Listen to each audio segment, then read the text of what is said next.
kotse ni Ramon to. Saan naman galing to?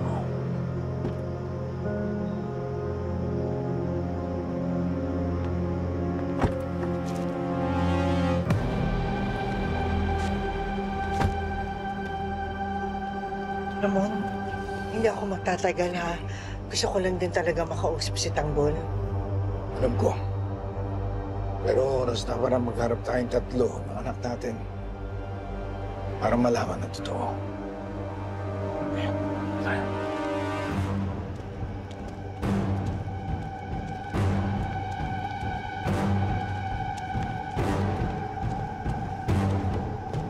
Papa?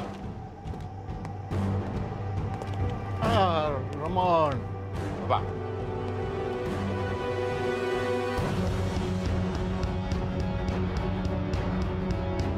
Siya na ang kasama mo. Ba, sorry, Tess.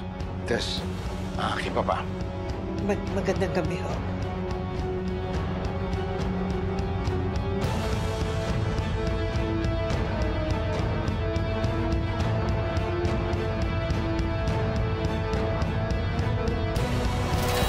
Ngayong Miyerkules na, February 12. Anong ginagawa ni nanay dito? Hindi niya dapat akong makita, kundi mabubuko ako. Tanggol! Mag-usap tayo! Magkakabistuhan na.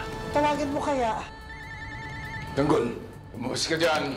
Katapusan na ng panluloko. Asan si Tanggol? Bakit hindi natin siya makita sa sarili mong bahay? Baka ginagawa mo lang ang lahat ng to para lokohin ako. Hindi kita pwedeng lukuhin. Ito, kahit tignan mo, cellphone ni Tanggol. Hindi si Tanggol to. What? Si David yan, hindi si Tanggol. Gagawin ko ang lahat para mahanap ko ang tatay ko. Pamamagitan ng negosyo natin. Sigurado akong dito ko siya makikita.